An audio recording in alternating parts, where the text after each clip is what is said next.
When they stole my inheritance, they never expected what I'd become. They told me I was nothing. A foolish girl who married beneath her station. When my father died, my own mother and sisters locked me out of his funeral and took everything. But 50 years later, when they came crawling back, begging at my door, well, let me tell you exactly what I did. My name is Margaret, and I'm 62 years old.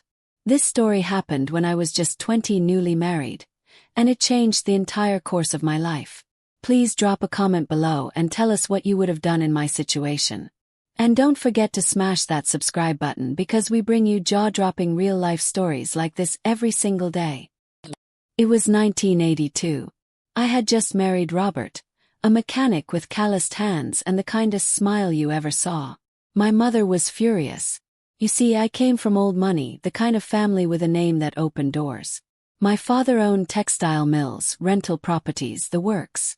My two older sisters, Patricia and Caroline, married exactly who mother wanted them to, a banker and a lawyer. But I chose love. You're making the biggest mistake of your life, mother said the day before my wedding. Don't expect a penny from this family. I didn't care. Robert and I got married in a small church with 20 guests. My father came. He slipped an envelope in my hand and whispered, "I'm proud of you, Maggie. You chose your own path." 6 months later, Daddy died of a heart attack. I found out 3 days after the funeral. 3 days. My own sisters didn't even call me. I drove to my childhood home, and mother answered the door like I was a stranger. "The funeral was family only," she said coldly. "I am family. Not anymore. You made your choice." That's when I learned the truth. Daddy's will left everything split 3 ways, between me and my sisters. But there was a clause. If any heir was deemed estranged from the family, the inheritance could be redistributed. They had convinced the family lawyer that I had abandoned them by marrying Robert. They contested my share, and they won. Just like that, I was cut out of $1.2 million. In 1982 money. Drop a comment and let us know. Have you ever been betrayed by your own family? We read every single one. Robert held me while I cried for 3 days straight. Then he said something I'll never forget. "Margaret, we don't need their money. We have something they'll never have.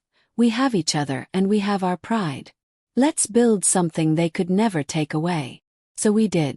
Robert worked double shifts at the auto shop. I took a job as a receptionist, then went to night school.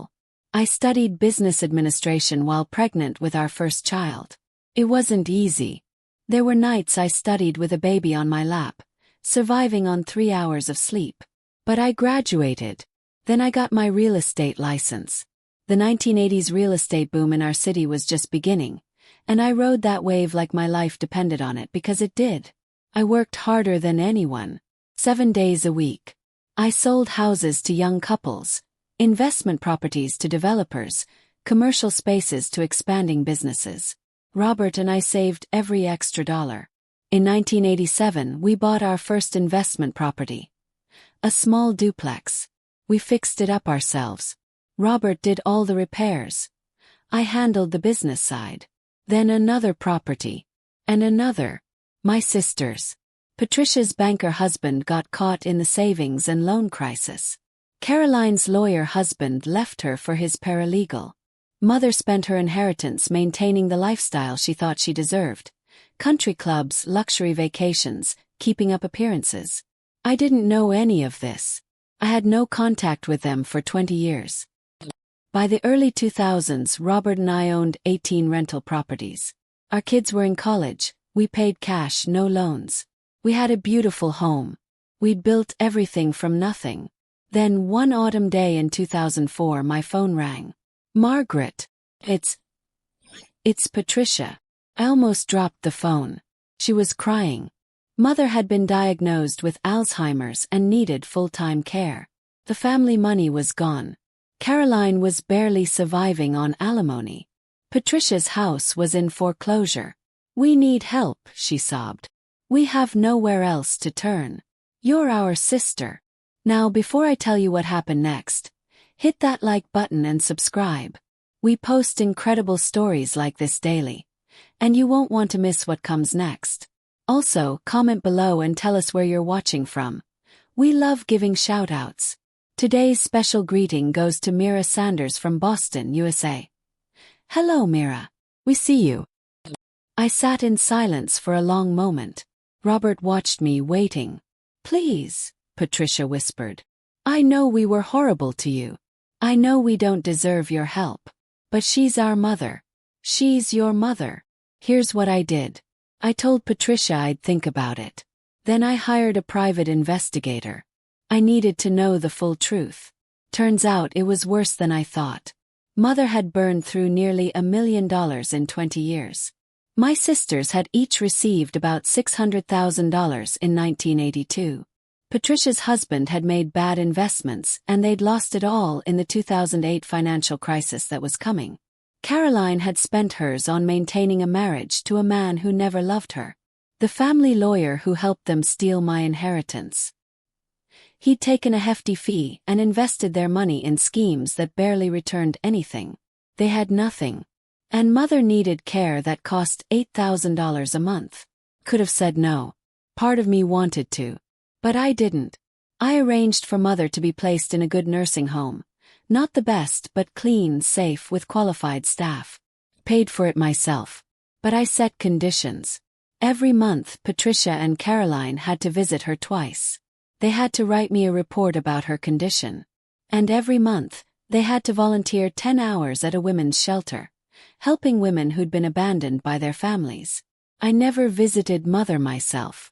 Not once in the 5 years before she passed. Some people might call that cruel. But here's the thing, I didn't do it for revenge. I did it because Robert taught me that you can be the bigger person without being a doormat. Mother died in 2009. At her funeral, Patricia and Caroline approached me. Thank you, Caroline said quietly. We didn't deserve your kindness. No, I agreed. You didn't. But I didn't do it for you. I did it because that's who I chose to become. Here's the karma part that still amazes me to this day. Remember those volunteer hours I required? Caroline met a social worker at that women's shelter. They became friends, then more. She remarried at 58, happily this time. Patricia's volunteer work led to her discovering a passion for non-profit management. She got training and eventually became the director of that same shelter. She found her purpose. As for me, Robert and I celebrated our 40th anniversary before he passed in 2022. We had 4 children, 11 grandchildren. The rental properties we built are now managed by our youngest son. We were never wealthy by my family's old standards, but we were rich in every way that mattered. My sisters and I have a cordial relationship now. We see each other at holidays. We're not close. Too much water under that bridge, but there's peace. So here's my message to anyone watching. Betrayal can destroy you, or it can forge you into something stronger. Those people who counted me out, who thought I was nothing without their money. They gave me the greatest gift. They forced me to find out who I really was. The best revenge isn't cruelty. It's becoming so successful, so content, so genuinely happy that their opinions stop mattering altogether. Now we want to hear from you. Drop a comment telling us. 1. What would you have done in my situation? 2. Have you ever experienced family betrayal? 3. Where are you watching from? Smash that subscribe button because we post amazing true stories like this every single day. Hit the notification bell so you never miss an upload. And remember, next video we'll be sending greetings to some of you, so make sure to comment your location. Until next time, remember, your story isn't over. Sometimes the best chapters come after the worst betrayals.